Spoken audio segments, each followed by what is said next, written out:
Olá, está começando mais um podcast Zé Café. E hoje com o dono do canal do INSS, dentro do Zé Café, Dr. Rodolfo Merguizo, que já é sócio aqui do nosso podcast e sempre ligado às questões do INSS.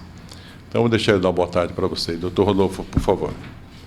Ô José Carvalho, muito obrigado mais uma vez aí pela oportunidade. É um prazer, cara. Para nós podermos bater esse papo aí sobre INSS, sobre Previdência Social, falar um pouco de aposentadoria, das perspectivas aí, do futuro da Previdência Social, né, que é a preocupação de muita gente. Desculpa. Não, pode ir. Então, você já tocou num assunto que está na minha mente e no meu roteiro. O INSS vai se manter financeiramente nas próximas décadas? Olha, tudo indica que não. O sistema ele está beirando a um colapso. Tá? Isso são números divulgados aí, oficiais, por exemplo, do Tribunal de Contas da União. Apesar da controvérsia envolvendo isso, porque há quem vai dizer o seguinte, olha, esses números são maquiados para fazer uma pressão, um terrorismo, para vir uma nova reforma da Previdência. E há outras pessoas, outros especialistas que vão dizer que não, que esses números são reais, que condiz ali com a realidade de trabalho, de mercado, de aposentados, da manutenção do sistema em si. Então vamos tentar separar aquilo que é oficial daquilo que talvez que digam que não é. Você tem algum número oficial de... Quando a gente fala de previdência social, nós temos que entender o seguinte, nós estamos falando aqui de regime geral de previdência, que é o INSS. Nós estamos falando aí dos militares a nível federal, né? E também nós estamos falando aqui dos trabalhadores do regime próprio de previdência da União, que são os servidores públicos da União. E aí, hoje, tem um déficit previdenciário, ou seja, está faltando dinheiro, 419 bilhões. Né? Então, a conta mensal não fecha mais previdenciária. Não se tem dinheiro para manter esses benefícios previdenciários ativos hoje. Né? Quer dizer, esse rombo do INSS equivale a um X do PIB, né? Sem dúvida. Né? De tudo que se arrecada no Brasil, um percentual desse vai para pagar a aposentadoria. Eu acho que o número hoje, salvo engano, é 2,5%. Hoje é mais ou menos 2,5% do PIB, que esses números representam hoje. Né? O gasto com a Previdência Social é 2,5% do PIB brasileiro. Então, é uma coisa significativa e ela tende a quadruplicar esse número. Tá? Segundo pesquisas, principalmente de economistas que se debruçam sobre esse tema, né? Então, ela tende a quadruplicar mais ou menos em 75 anos. 75 anos. Tem essa previsibilidade. E por que disso? Né? Por que se fala em déficit da Previdência hoje? Um dos problemas, tem alguns pilares, tá? Mas a questão hoje principalmente está ligada à taxa de natalidade. Tá? Nós temos um envelhecimento muito rápido da população brasileira, por exemplo, e o nascimento de crianças hoje é muito baixo. E é só a gente olhar aí para o nosso passado, né? É verdade. Eu não sei quantos irmãos você tem, mas o meu pai, por exemplo, os meus avós tiveram 11 filhos. Bárbara, a minha mulher teve sete irmãs, o zelador teve 22 filhos, lá o pai dele, lá no passado. E hoje a média por família é mais ou menos de 1 a 2 crianças por casal, né? Mas vamos em frente. Com esses números, com essa previsão, eu posso falar aqui porque minha opinião não é do Dr. Rodolfo. As previsões são pessimistas, né? Você previu uma nova reforma da Previdência? Uma tendência, isso natural? Olha, do jeito que andam esses números, tudo indica que sim. E isso já nos bastidores ali do Congresso Nacional e entre os próprios previdenciaristas que acompanham esse tema a fundo ali, bem de perto, já se ventila assim uma nova reforma da Previdência, só não se sabe quando isso vai ocorrer. Sim. Né? Não existe hoje nenhum projeto, nenhuma PEC, né, que é uma proposta de emenda constitucional, que faça uma reforma profunda na Previdência, como ocorreu em 2019. Que não é tão antiga assim, né? Que não é tão antiga, mas você já viu como ela está ficando aí mais ultrapassada, né? Se a gente considerar esse déficit dentro da Previdência Social. Então, sim, isso já é um assunto que se ventila, tá? Mas não existe nada formalizado, não existe uma proposta formal, não existe nenhum projeto de lei ou uma PEC em andamento no Congresso Nacional que prevê uma reforma estruturante como ocorreu agora em 2019. Né? Então, continuando nessa mesma linha de querer administrar na minha cabeça esses rombos, a idade mínima pode aumentar para a aposentadoria? Olha, se vier uma proposta... dentro de uma reforma provável. Uma possível proposta, uma reforma nova da Previdência, sem dúvida, né? Porque isso está ligado também ao seguinte, com a taxa de expectativa de vida do brasileiro. Sim. Né? Hoje, a mulher vive em torno, segundo o IBGE, por volta de 80 anos e o homem por volta de 74 anos. Tá? Então, é bem possível que, se houver uma reforma, provavelmente eles vão mudar na idade. Né? Hoje, você tem aposentadoria, após a reforma da Previdência, as aposentadorias por tempo de contribuição foram extintas. Ficou basicamente a aposentadoria por idade, a especial, da pessoa com deficiência, enfim, fora os benefícios da assistência social, das pessoas com deficiência, dos idosos. Mas, então, hoje o homem se aposenta com 65 e a mulher com 62 anos. Esse cenário pode mudar, pode aumentar a idade da mulher talvez para 65, para o homem para 70 anos, não se sabe. Entendi. Isso aconteceu, por exemplo, isso aconteceu, aliás, acontece. Uma das preocupações, por exemplo, hoje mundiais, principalmente na Europa, é essa questão da taxa de natalidade e o envelhecimento acelerado daquela população. Né? Hoje a Europa é composta aí de pessoas muito, muito, muito mais velhas. Né? Eu vou dar um exemplo aqui. Entendi, quer dizer, o envelhecimento impacta no INSS porque gera aposentadoria. Eu me lembrei agora, essa informação que eu vou dar, não estou assinando embaixo, é só uma referência que eu tive outro dia. A China criou uma época um programa que só tem um filho, né? E agora estão envelhecendo. Agora a China está pagando para ter o segundo filho. Você vê, né? Para reduzir, dar uma equilibrada nessa equação. Uma equilibrada atuarial, né? Na idade da juventude com a idade dos mais velhos. E a perspectiva de... Você tem noção da perspectiva de vida do brasileiro há um tempo atrás? Sei lá, 10 anos, 20 anos?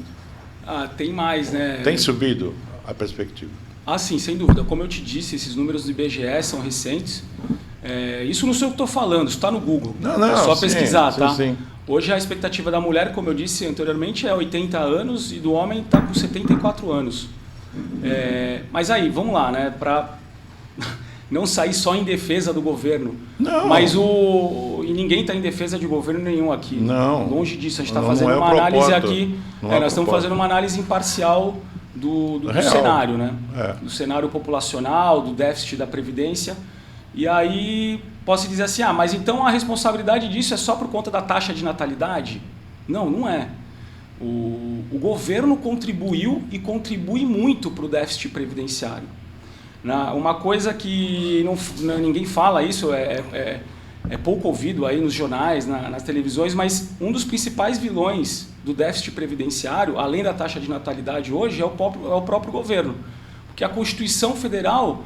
ela prevê a desvinculação da receita da União. Então, que é a famosa DRU. Né? Então, quando 30% do orçamento da Previdência Social, ele pode ser direcionado pelo governo federal a seu critério, para outras políticas públicas. Então, o que vem acontecendo ao longo dos anos? Isso contribui para o déficit. Exatamente. Então, não é só porque a população tem nascido menos pessoas e a população está envelhecendo. Na verdade, a DRU, que é a desvinculação da receita da União, em relação à verba da Previdência Social, que hoje é 30%, contribui muito para esse déficit. Então, você tem ali um governo que, vamos talvez fazer um projeto de melhorar a segurança pública. Vai lá, tira um pedacinho do orçamento da Previdência Social. Entendi. Contingenciamento. Né, o contingenciamento da verba da União. E fora isso, nós temos um problema econômico também. Né? Porque hoje o nosso sistema é de repartição simples. Como é que funciona isso? quem está na ativa hoje, contribuindo para o INSS, ajuda na manutenção dos benefícios previdenciários dos inativos, dos aposentados e dos pensionistas. Tá? Então, o que nós temos que fazer hoje? Nós temos que gerar mais emprego. Tá? Então, eu costumo até brincar, acho que nos outros podcasts eu já falei isso aqui, qual que é o maior programa social que o governo pode fazer para a sua população ali, para contribuir para o sistema? É a geração de emprego. É verdade. Porque quantos mais empregos você tiver, quanto mais aquecida a economia, maior o número de trabalhadores e maior o número de contribuições para o INSS para poder ajudar a equilibrar o sistema. Olha, como o doutor Rodolfo está falando, de novo eu vou dar a minha opinião aqui, sem medo de ser feliz. Eu vi uma notícia que 49 milhões de brasileiros estão vinculados a benefícios do governo. E 39 milhões só estão com carteira assinada. Quem não está com carteira assinada não está contribuindo. Nós já temos um déficit só aí. Mais esses 30% que você falou, muita coisa fecha na minha cabeça, né? Mas vamos em frente. Afinal, nós estamos sendo um pouquinho futurólogos aqui, baseado no que está acontecendo hoje, que é o que nos atinge. Talvez a nossa geração, a minha pelo menos com certeza não vai ver essas coisas acontecerem e de que maneira vão acontecer. O valor de aposentadoria corre o risco de ser reduzido no futuro com esse caminho? Olha, o que pode acontecer, e o que já vem acontecendo há anos, é o achatamento do valor desses benefícios, né? Porque o que acontece? Hoje, por exemplo, o salário mínimo. Tá? O salário mínimo agora em 2026 é 1.621. Isso. Então, agora, qual que é a tua capacidade de compra com R$ 1.621? O governo anunciou, em 2025, uma inflação de 5%. É verdade. Mas nós sabemos que isso não existe. Você vai ao mercado, você faz sua compra lá, você vê quanto é que está o quilo da carne. É verdade. Então, eu acho que na economia real, ali no dia a dia, nós percebemos o aumento não só de produtos de consumo, aumento de preço de serviço, por exemplo. Está tudo muito caro, Zé. E esse, particularmente, eu tenho percebido que é um assunto geral. Né? Onde eu encosto, eu vou no mercado, eu encontro algum parente, o assunto assim de final de semana é o preço das coisas. Né?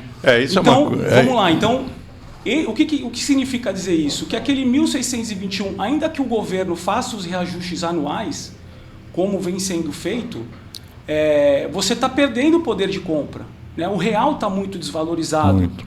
Apesar do dólar agora tá caindo um pouquinho, 5,20, mas ainda nós somos um país ali de terceiro mundo, nossa moeda é extremamente desvalorizada. Então, não se compra mais nada, essa é a questão. Né? Você sai hoje para dar uma volta com o seu filho. Né? Quanto você gasta aí, minimamente?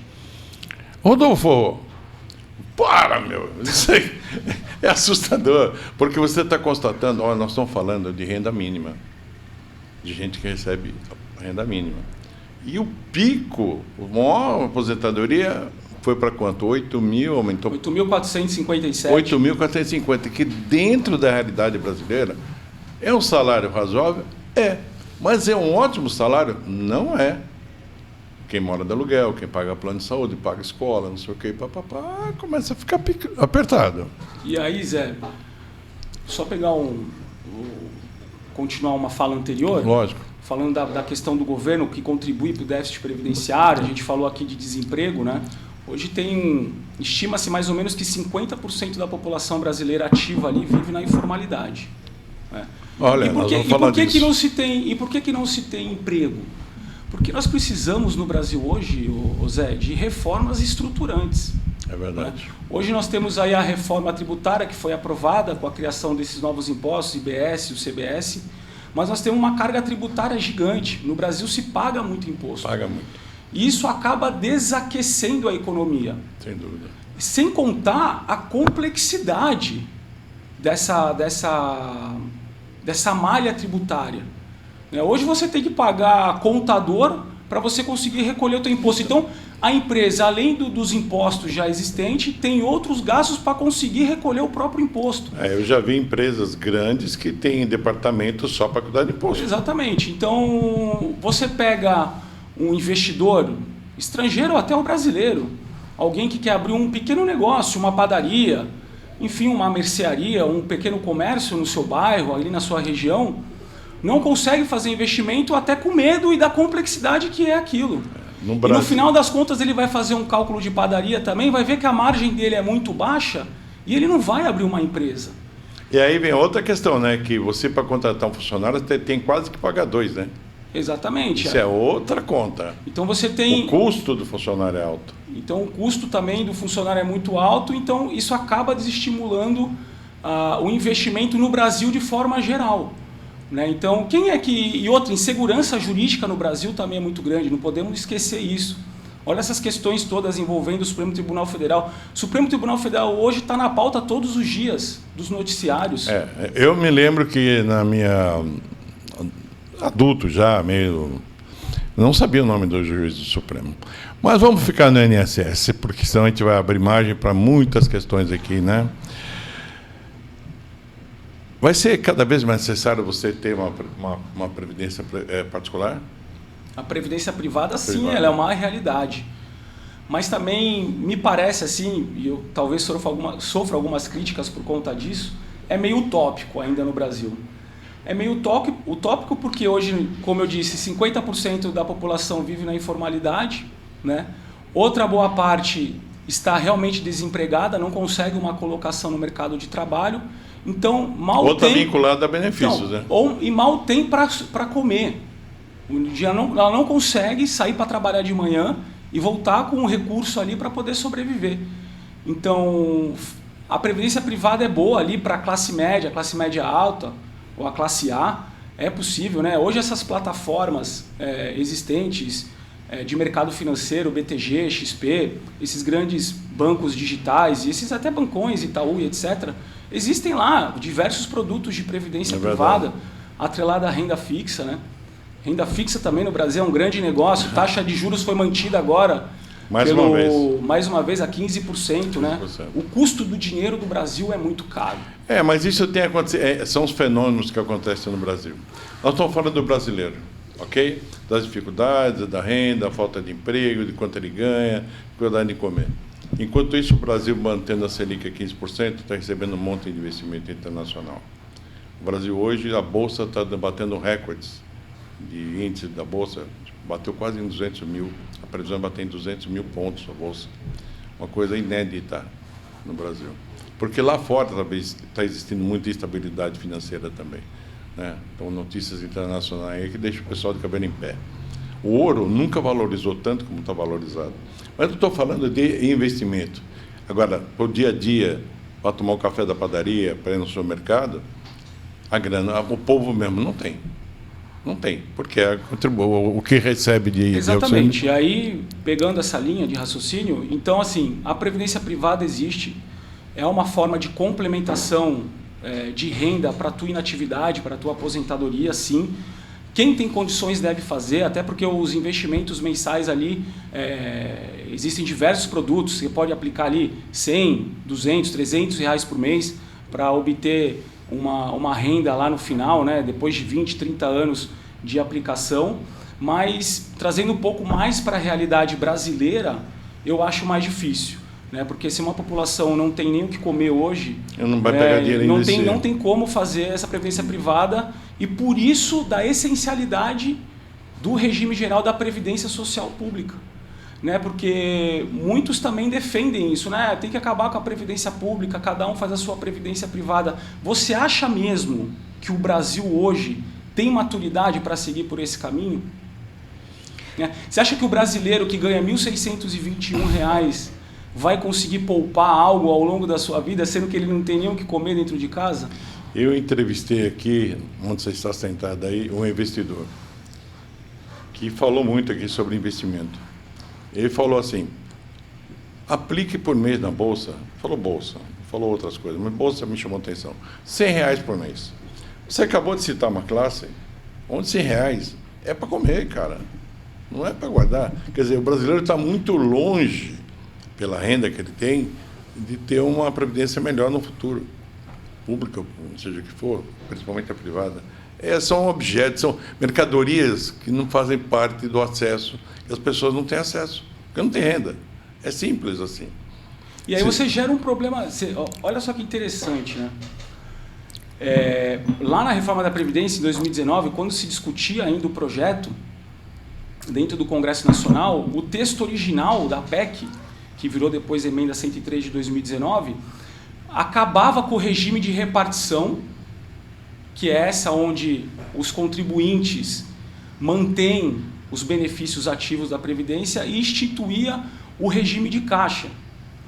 Aquilo, a gente fala em país desenvolvido, aquilo seria perfeito sob o ponto de vista de desenvolvimento de uma nação mesmo. Né? Cada um cuidando do seu próprio dinheiro, sem ingerência do governo nisso. Sem dúvida. Tá? Mas aí teríamos, voltando, né? Teríamos maturidade para isso? Acredito que não. E vou além. Não gerando a obrigatoriedade desse recolhimento, né, você contribui para o futuro, para um fracasso dessa própria nação.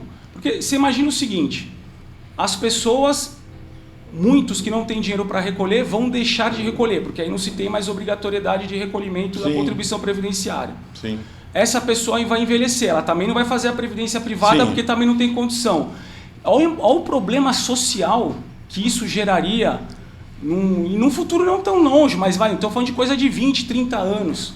Quer dizer, mais miséria, né? A gente aumentaria um problema maior ainda, teríamos um problema maior de segurança pública, né? Porque aí aquele cara que não consegue uma posição dentro do mercado de trabalho, não tem como sustentar, está cada vez mais difícil, vai roubar, vai cometer um ilícito, vai praticar um crime. Do jeito então que desencadeia uma série de problemas sociais. Aí aumenta mais ainda a questão da assistência social, a conta fica mais cara ainda para o governo, porque vai ter que conceder benefício assistencial para mais pessoas. É que eu não vou nem entrar no número de quanto custa o suporte social que o governo dá. Eu preciso... Me desculpem aqui, é só uma urgência que chegou aqui.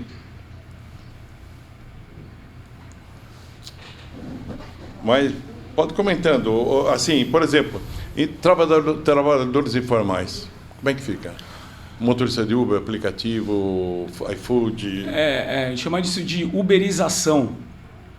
A uberização hoje dos motoristas de aplicativos está em discussão no Supremo Tribunal Federal. Né? O Supremo Tribunal Federal prometeu aí colocar na pauta, eu acho que nesse primeiro semestre do ano de 2026, a questão envolvendo o reconhecimento ou não do vínculo empregatício para esse tipo de trabalhador. Né? Tem que reconhecer o vínculo? Então, a discussão hoje no Supremo é essa. Esses trabalhadores são empregados ou são autônomos? Se são autônomos, tem que contribuir. Não, ele tem que contribuir em qualquer hipótese. Sim. Né? É que ele sendo empregado gera um gasto maior para aquela empresa. E aí tem uma discussão também econômica envolvendo isso. Será que vai continuar? Porque a carga tributária é muito grande. Né? Não é só a contribuição previdenciária que o empresário carrega e tem que pagar. Não. Então, nós estamos falando de 13º, estamos falando de fundo de garantia, daqueles direitos básicos ali dos trabalhadores garantidos pela Constituição. E aí, o que o Supremo vai decidir é muito importante, porque pode ter um impacto econômico muito grande no país. Porque e se o Uber, por exemplo, hoje, ou essas empresas iFood, decidem cancelar sua operação no país por conta disso? Porque possa ser que a conta para eles não feche, caso esses trabalhadores virem efetivamente empregados. Então você vê a profundidade dessa discussão, dessa importância. E você está comentando coisas, como isso é importante, a questão de geração de emprego. A tecnologia vai gerar desemprego em muitos lugares. A Amazon ontem demitiu 16 mil funcionários contratados, porque ela está trocando todo o sistema dela de despacho, tudo, para o IA. Exatamente. Né? E já existem em alguns lugares carros autônomos. Se chama, vem um carrinho sozinho lá, que você entra e te leva para onde você quer. E vai por aí. Já fala em drone entregando iFood. Quer dizer, eu estou projetando aqui 10, 15 anos, menos até, não sei, a velocidade é tão grande hoje em dia, que você está colocando assim, o trabalho do informal está na roda, né? Porque ele depende da empresa para ser contratado, que tem um custo caro para a empresa, e, ao mesmo tempo, ele tem que ser contribuinte independente para ter alguma aposentadoria lá na frente. É por isso que... É uma sinuca. Tem um dado também com relação a isso, 70% dos trabalhadores de aplicativos não contribuem para o INSS. Olha o risco social que essa turma corre. Porque quando você deixa de pagar o INSS, você não garante uma aposentadoria futura, porque o sistema é contributivo, e ninguém sabe no futuro como é que vai ficar essa questão da assistência social, né? Se o Brasil vai suportar esse gasto que só cresce aí de forma cavalar. E você também tem as questões dos benefícios não programáveis, que são os benefícios por incapacidade. Então, vamos pegar um exemplo do motoboy, né, que trabalha no iFood, que é ali no aplicativo do iFood. Se ele sofre um acidente de trânsito e aí precisa ali de um tempo de 3 meses, 6 meses, dependendo da gravidade da lesão que ele tem, para se recuperar, onde é que ele vai conseguir recurso para se manter durante esse período, se ele não contribuir para o INSS? Então ele não vai ter direito a um benefício por incapacidade temporária e nem uma eventual aposentadoria por incapacidade permanente, que é a antiga aposentadoria por invalidez. Então nós precisamos, aproveitando até o canal, nós precisamos conscientizar esses trabalhadores até que essa questão não seja definida, até que essa questão, aliás, seja definida pelo Supremo Tribunal Federal. Nós precisamos conscientizar esses trabalhadores informais que comecem a pagar a Previdência Social. Emitam ali o seu carnê de recolhimento, né, como contribuinte individual, e paguem, nem que seja o mínimo, né, para poder te garantir uma subsistência mínima no momento de necessidade. Uma curiosidade... Ele não precisa ser MEI por causa disso, né? Ele não precisa ter CNPJ. Pode ser MEI também. A partir de 2025 foi aberta essa possibilidade dos Ubers, dos profissionais de aplicativo, abrirem MEIs para poderem trabalhar nessa condição, que aí você paga ali uma contribuição reduzida, né? Que hoje está na faixa de 5%. Que era 71, passou para 85 agora, eu acho. Teve uma variação junto com o aumento do salário mínimo. O que eu pago o cara do MEI por mês? Sim, porque se é natural. Se o salário mínimo aumenta, a base de cálculo aumentou. Estão falando em perto de 82, 83 reais por mês. Agora, se ele não tiver MEI, ele paga como contribuinte individual autônomo, né, que é 20% sobre o salário mínimo ali. Então, é muito importante isso, Zé. Mas isso que nós estamos falando, Rodolfo, nada do que a gente conversa aqui no assunto INSS é menos importante. Mas eu acho que nós estamos falando de uma grande quantidade de pessoas, e não é pouco, que tem que seguir o teu conselho. Motoristas de aplicativo, motoristas de entrega, comecem a procurar um jeito de fazer algum recolhimento do INSS. Como ele deu exemplo aqui, pode ser o carro, pode ser a moto. Você tem um acidente, fica imobilizado aí por 3 meses. Se você não tiver nenhum benefício, se você não estiver pagando nada para o INSS, você vai ser ou um estorno para a sua família, que vai ter que te bancar, porque você não vai receber um tostão do governo. Não vai ter nenhum benefício do INSS, porque você não é contribuinte. Como você já falou aqui várias vezes, a INSS é contributivo. Não é um dever do governo. Não, você cadinho, machucou a perna, vou pagar. Não. Você não contribuiu, está fora. E você vê, por mais que se fale isso, né, existe ainda esse mito. É muito comum pessoas me abordarem e perguntarem assim: doutor, agora eu fiz 65 anos, eu posso me aposentar. Aí você vai puxar ali o histórico contributivo, a pessoa nunca contribuiu para o INSS. E acha que só o fato de ter completado a idade, ali 65 no caso do homem, que gera um dever automático de aposentadoria. Não é. Aí ele pode até cair nos benefícios assistenciais, ser enquadrado, que tem contornos rígidos também. Né? Não basta ter mais que 65 anos. Não é condição. Você tem que ter o critério de hipossuficiência. A tua renda per capita familiar tem que ser inferior a 1/4 do salário mínimo. Quer dizer, igual ou inferior a 1/4 do salário mínimo, que é outro assunto que... É assustador. Mas vamos lá, eu mesmo, nós somos amigos, eu passei um rio para ele, só para entender a reação dele, onde simplesmente dizia: se você tem 75 anos de idade, sabia que você pode ganhar 8 mil por mês? É que você acabou de falar. A idade em si não tem nada a ver com a história.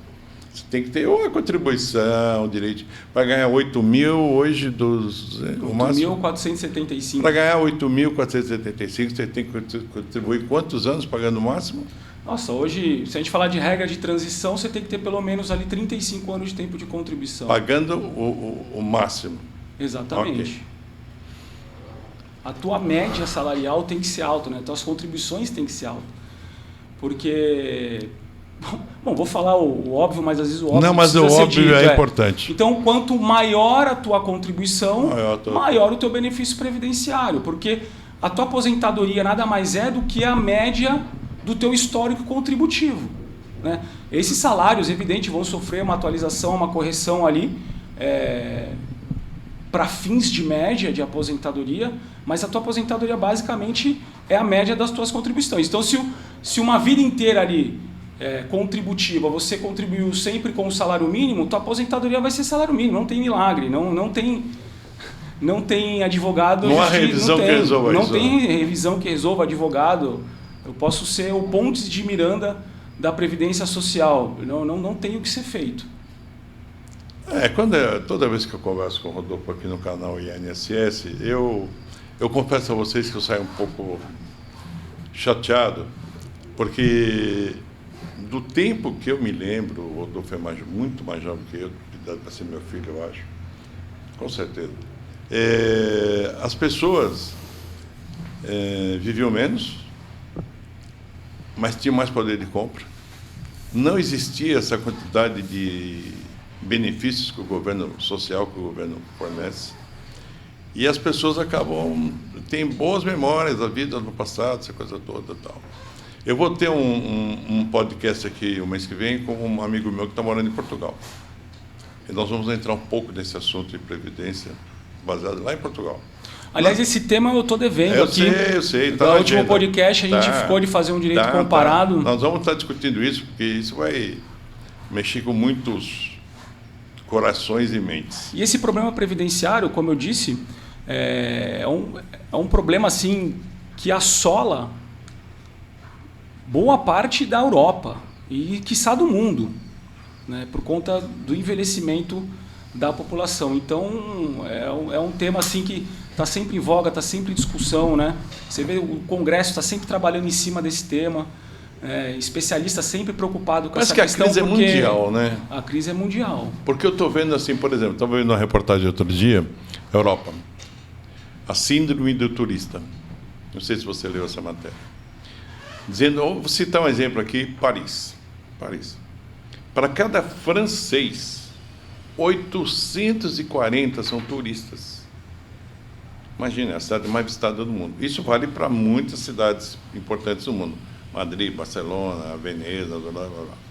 Então, assim, são pessoas que estão ali 30, 40, 50 dias, usufruindo, gerando alguma receita, mas gerando muita despesa também. E acaba sobrecarregando o caixa do governo. Então já está. E outra coisa que está acontecendo agora, está mais visto na televisão, nos Estados Unidos, né? A remoção de imigrantes vai acontecer na Europa, já vai acontecer já. Começou muito sério nos Estados Unidos, de maneira até que eu não concordo. Mas imigrante está sendo cada vez... Porque tem muita gente que se arrisca, né? Vai atrás... Agora está se falando de abrir conta no Paraguai. Nós estamos tendo fugas de empresas brasileiras grandes, relevantes para o cenário econômico, saindo daqui e transferindo suas operações para o Paraguai, para os outros países aqui da América do Sul. Eu sou cliente de uma empresa há muitos anos, tal, e eu comprei uma peça, um aparelho deles lá, e está lá a marca que eu conheço. Quando eu vi a embalagem, made in China. Era uma indústria no Brasil, forte. E muitas outras. O Brasil não produz mais carro, né? Todos os carros brasileiros são importados. E quando aparece uma brasileira, as grandes vão lá e comem. Nós estamos ficando numa situação... o problema de discutir a INSS é meio um pouco de futurologia, mas eu, sinceramente, sou bastante preocupado com isso. Eu pensei aqui, eu posso falar isso, existe a chance do INSS ser privatizado? A pergunta é maluca. virar uma empresa, uma concorrência, transferir todo o gerenciamento do INSS para uma empresa privada? Acredito que não. É tão governo isso? Isso é um problema de governo, né? Agora, o que pode acontecer, e o que tentou-se no passado recente, 2019, é acabar com o regime de repartição simples. Mas traduz isso um pouquinho. O regime de repartição simples foi aquilo que eu expliquei no início. Hoje, os contribuintes ativos da Previdência Social, então as contribuições lá que o trabalhador paga, servem para manter os benefícios pagos pelo governo, das aposentadorias, das pensões, etc.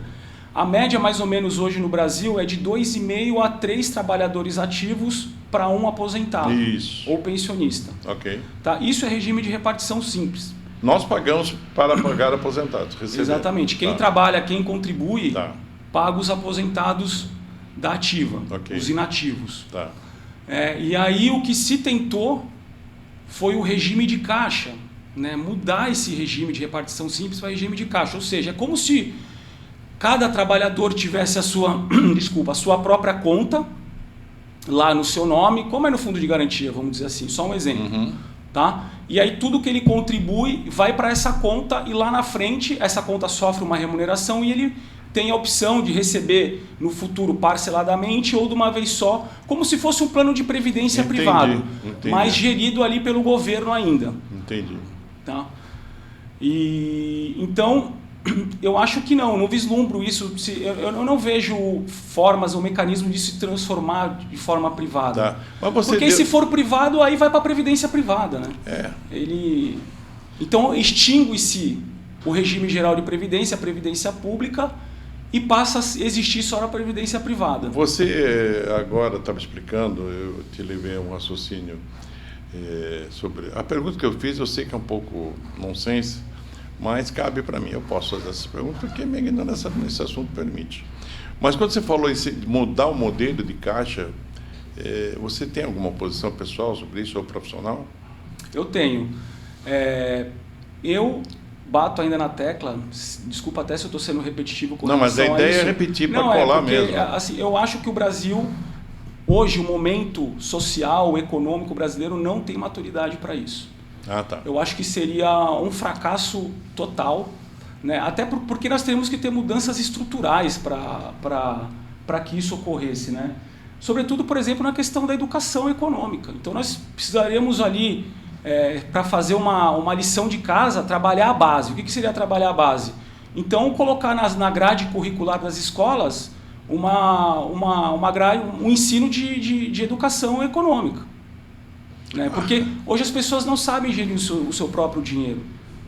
Né? Então isso tem. Então como é que. Vamos lá, então como é que você deixa de se tornar essa contribuição obrigatória ou quer extinguir o regime de previdência social para criar um futuro regime de caixa e transformar tudo em previdência privada, se a pessoa, primeiro, não consegue separar aquele dinheiro, não sabe nem como é que faz isso e ela é incapaz até de gerir os próprios recursos dentro da casa dela. Então, é quase uma... Eu estou entendendo que você está explicando muito bem. Educação financeira. Né? Então, hoje existem pessoas aposentadas que foram contratadas, a empresa recolheu o INSS dela, descontado em folha, Se dependesse da vontade da pessoa, do espírito, da vontade, de organização, a falta de ensinamento, de educação financeira, de gestão pessoal financeira, levaria o brasileiro também, os brasileiros em geral, boa parte. Acho que o caixa até diminuiria, dependesse da pessoa.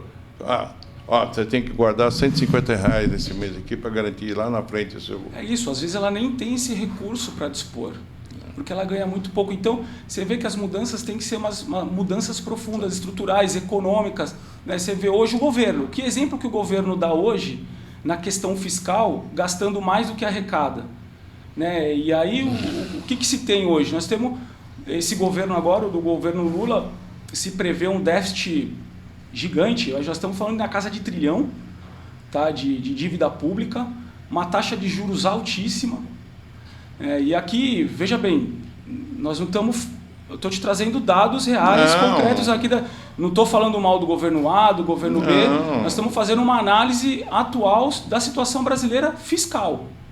Né? Então, e aí o governo desesperado para tentar arrecadar cada vez mais, para poder tentar cobrir esse gasto que não vai conseguir cobrir. Né? E sufocando o empresário, que aí o empresário resolve fechar o seu negócio e sufocando a economia como um todo. Porque sem o empresário, sem geração de emprego, sem contribuição previdenciária, decadência, Zé. Então você vê que hoje no Brasil, nós não tivemos hoje uma reforma administrativa séria para acabar com esses super salários, né? Super salários do próprio Poder Judiciário. Enfim, nós sabemos muito bem onde estão ali, onde é o calcanhar de Aquiles, né? Onde estão os problemas. Mas ninguém se arrisca a mexer com esses pontos sensíveis. Você que é um profissional da área do INSS e também é um conhecedor da vida em geral, porque você é um cidadão envolvido com tantas questões, a reforma tributária passou, né? E o que eu vejo da reforma tributária que foi passada, começou dia 1º de janeiro, é preocupante. Preocupante. Até aluguel virou negócio. Tem umas regras que eu estou acompanhando. Bom, eu não queria muito entrar nisso, por aquilo que nós estamos aqui tentando manter o nosso foco no INSS, mas, assim, algumas conclusões a gente consegue tirar. O INSS está com rombo, certo? E não é pequeno. A tendência é aumentar. Sem dúvida. Ok? 30% disso o governo pode destinar para outros programas. Sim. Para outras atividades, para outros investimentos. O próprio governo já causa um furo de 30%. Eu jurava que a culpa era só de quem não contribuía ou quem não é. O governo contribui também para cavocar o buraco mais um pouco. E depois preencher o próprio buraco. Porque o que ele acaba fazendo, como o dinheiro das contribuições previdenciárias e outros impostos que compõem a manutenção do sistema previdenciário não é ali suficiente para pagar os benefícios em manutenção, aí ele tem que ir no Tesouro, pegar um pouco do dinheiro do Tesouro Nacional para cobrir o déficit da Previdência Social. Mas o que é importante aqui, Zé, e eu acho que um dos pontos que a gente tocou, uma das perguntas que foram feitas, o que me preocupa, assim, de verdade, atualmente, é essa questão da uberização, tá, e desses trabalhadores informais, tá, que não contribuem nada para a Previdência. Eu acho assim, esses profissionais, se eles tiverem dúvidas, né, não sabem, qual que é o código de recolhimento que eu devo fazer? Eu devo abrir uma MEI? Devo pagar sob qual código? Contribuinte individual autônomo, o código é 1007. Espera um pouquinho, antes de falar no código, o INSS hoje está parado. Hoje está parado. Por manutenção, data prévia, não sei o que vai acontecer. Do dia 27 até o dia 31, okay. Não sei para quando esse nosso podcast vai para o ar. Tá, já vai ter voltado. Mas, dentro dessa linha de tentar fazer a contribuição, o aplicativo Meu INSS resolve?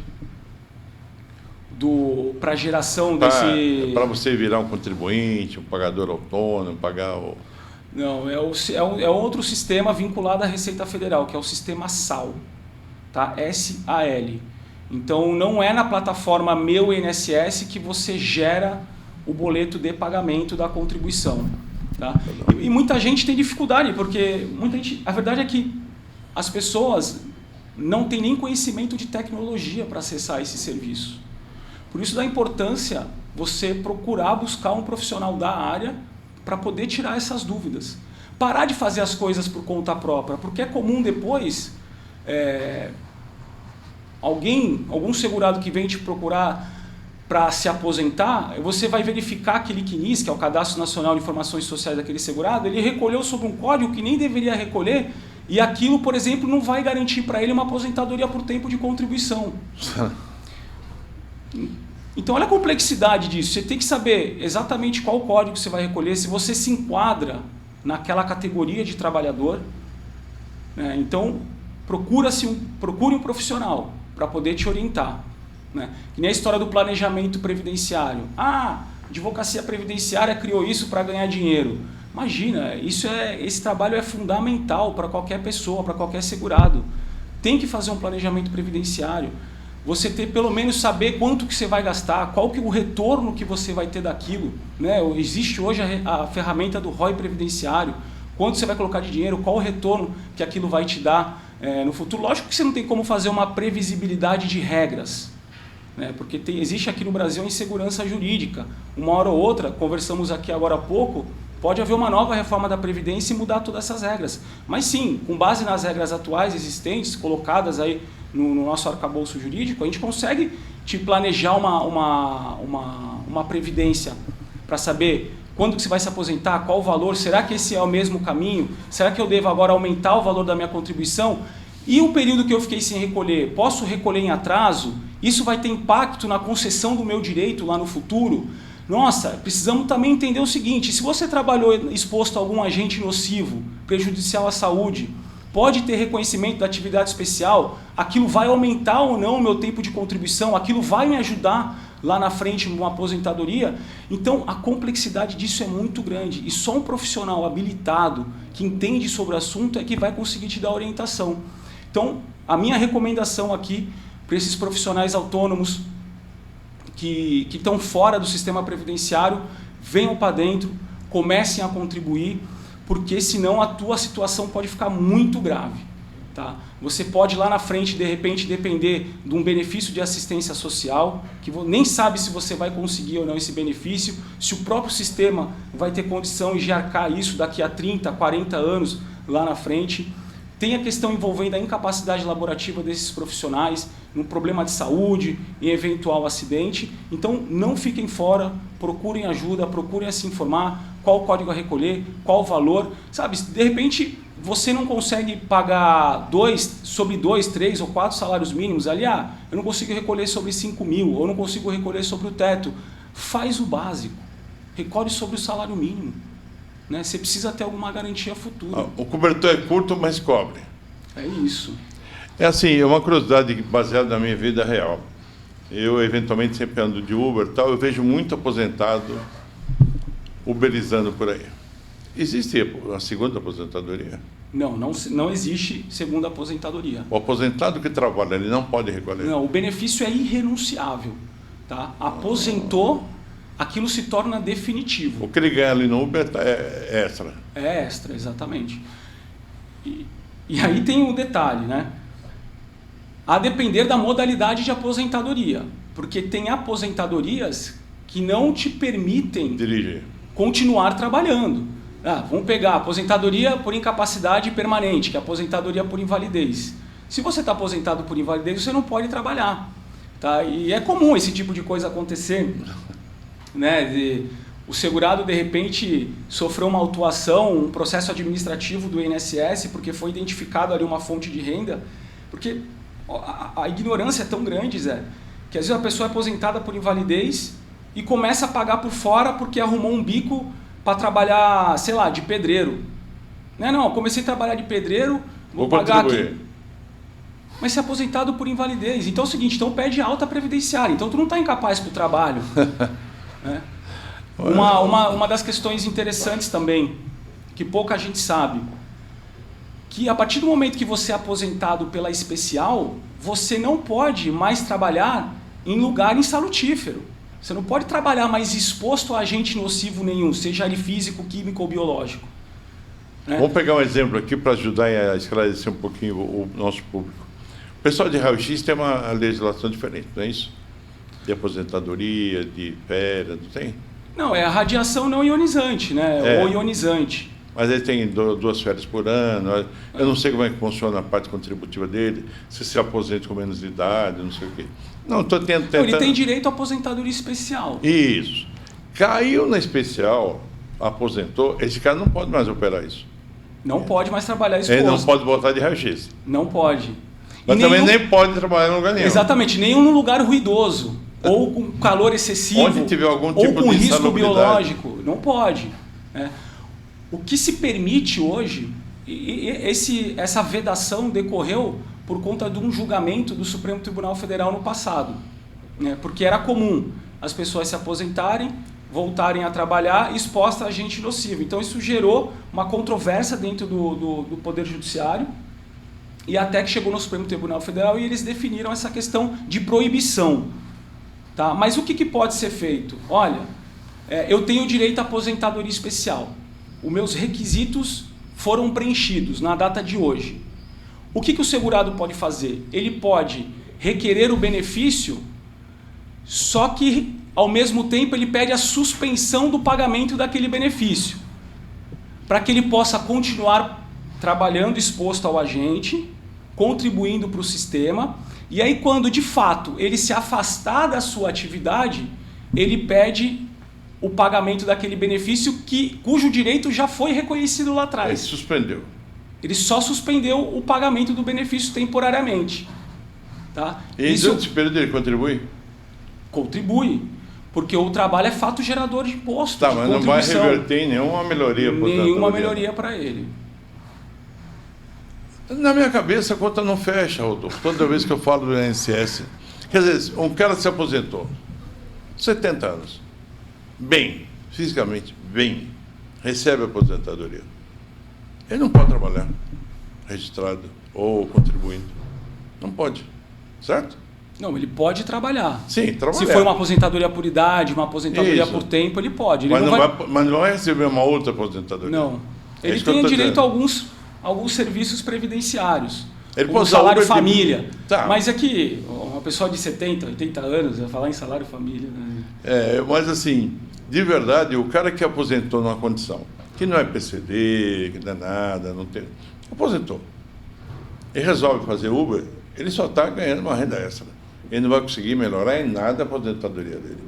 É que provavelmente ele está trabalhando de Uber porque a aposentadoria não paga as contas dele. Ele está quase sendo forçado a trabalhar. Nem todo mundo trabalha por prazer. Trabalha por necessidade. Aí você vê, né? O problema é econômico, né? Não, mas a gente roda e cai sempre na questão política, na questão da economia, da geração de emprego, dos problemas fiscais, etc. Porque tudo isso impacta na vida do trabalhador, do cidadão que mora aqui nesse país. Rodolfo, eu vou fazer uma pergunta que eu faria para você num bar tomando cerveja. Certo. O que você falaria para quem está começando agora, por exemplo, resolve aos 20 anos ser Uber, por profissão, sem se preocupar, o que você falaria para ele, fosse um sobrinho, um neto, seja que for meu, qualquer coisa, eu vou ser Uber. O que ele tem que fazer para melhorar? É isso que você falou? Se registrar ou começar a pagar INSS desde já? Exatamente. Ele tem que se vincular, se filiar ao regime geral de previdência, começar a pagar como autônomo as contribuições previdenciárias para garantir ali para ele os direitos básicos previdenciários lá na frente. E, se possível, também faça uma previdência privada ou guarde uma parte desse dinheiro para ele. Né? Põe numa renda fixa, não sei, existem dezenas de modalidades de investimento hoje, tem renda variável, tem renda fixa, enfim, tenta de alguma forma ali, se for possível, guardar um pouco desses recursos que ele ganha.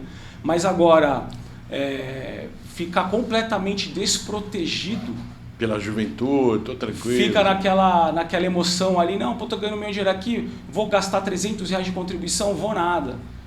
Eles têm esse pensamento agora porque ele é muito jovem, mas depois que a idade vai avançando, vai caindo a realidade, né, vai batendo a realidade naquela pessoa, fala, puta, que besteira que eu fiz ali no passado, que deixei de pagar isso, que agora eu não consigo me aposentar.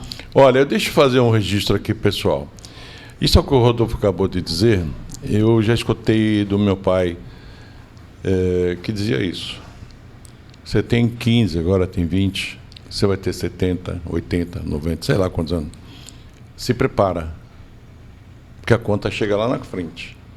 E eu, graças a Deus, eu segui os conselhos dele, até segui a minha base de porrada, mas foi. Vai lá, cadê o carnê, pagou, não pagou, seja o que for, papapá.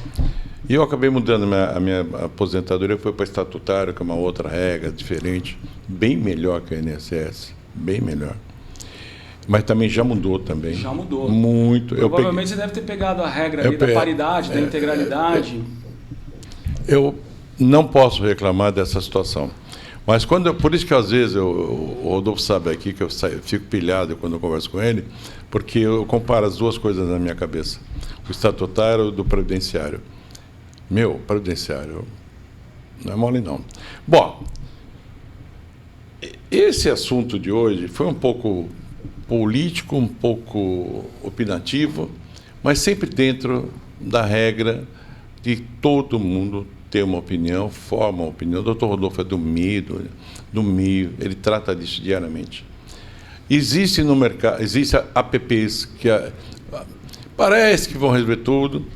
Existem muitos golpes e muitos, eu vou generalizar aqui, advogados de não tão boa fé, que vendem gato por lebre, né? Isso existe. Então, isso vale em qualquer profissão, infelizmente. Não é, todo dia chega um golpe, pelo menos um eu recebo todo dia. Eu tive uma grana liberada agora, só depois está R$5.000, que ia cair R$200.000 da minha conta. Posso aproveitar o canal aqui? Lógico, Zé? Mas é seu canal, não é meu. Hoje, os advogados, os escritórios de advocacia estão sofrendo muito com essa questão do golpe do falso advogado. Nossa Senhora. Tá? Mas isso assim tá absurdo. Todo dia, por exemplo, lá no escritório, nós recebemos uma ligação, uma mensagem de um cliente que foi vítima ou quase se consumou ali o crime da tentativa do golpe de advogado. Então, a minha recomendação é: tomem aquelas pessoas que têm processos judiciais em andamento, tomem muito cuidado. Tá? Se vocês receberem alguma mensagem solicitando, se passando com a foto do seu advogado lá no WhatsApp, até com o logo, do escritório que lhe representa naquela sua causa, lhe pedindo dinheiro, desconfie disso.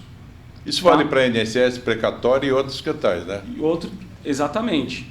Então, primeiro, certifica-se que o número que está entrando em contato com você é o mesmo número do escritório de advocacia que te representa.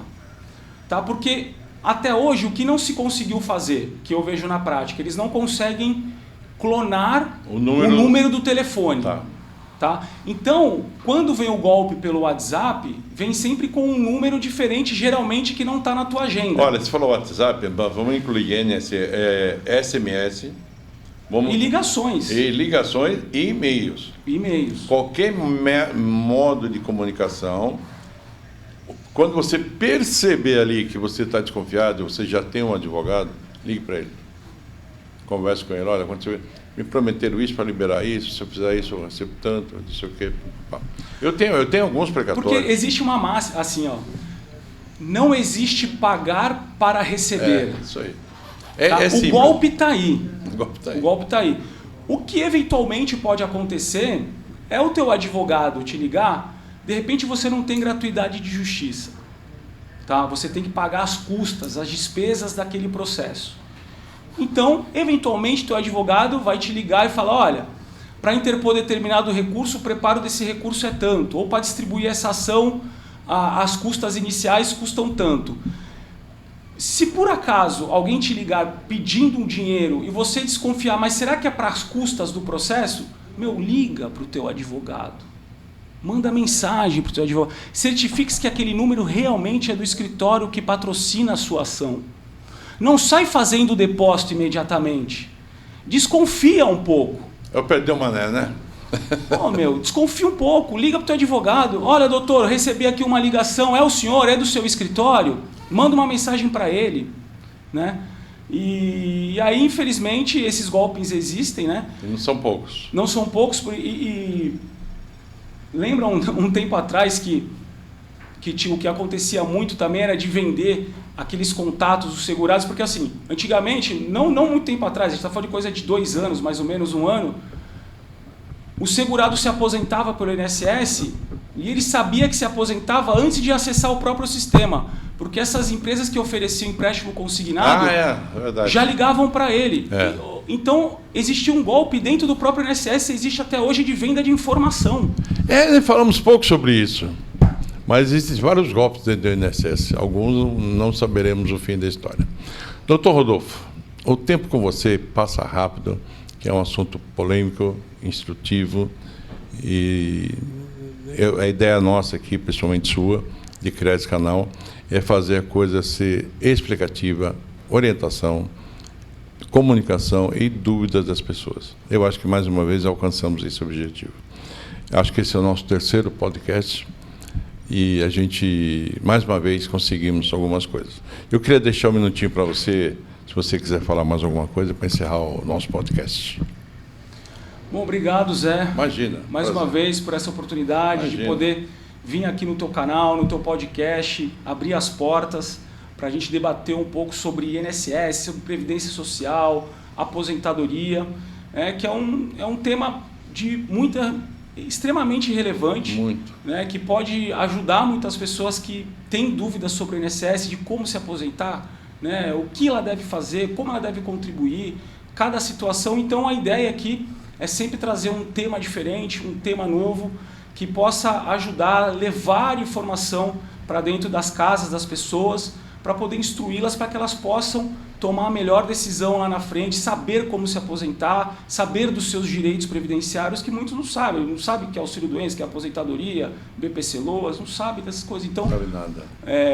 A ideia aqui é estritamente educativa, espero contribuir mais vezes. Não, mas isso tem sido muito bom. Eu recebo alguns comentários, até de pessoas que assistem, e me ligam, me conhecem e tal, e falam que é muito importante falar sobre isso. E eu abri um segundo canal, que vai ser Zé Café Saúde.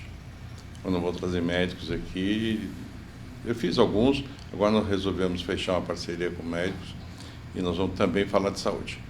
Então, doutor Rodolfo, eu queria agradecer mais uma vez. Eu sou muito grato a você ter topado fazer esse canal INSS, porque a finalidade do Zé Café é trazer informação de qualidade. Nós podíamos estar falando um monte de abobrinha aqui, fazendo um monte de rios, e não é nada disso que a gente quer. Então, senhores, continuem seguindo o podcast Zé Café, curtam, compartilhem e aguardem quando esse podcast for ao ar, que ele vai ser atualizado. Ele é atual como está sendo hoje, vai ser no dia. A não ser que alguma coisa estrambólica aconteça no Brasil.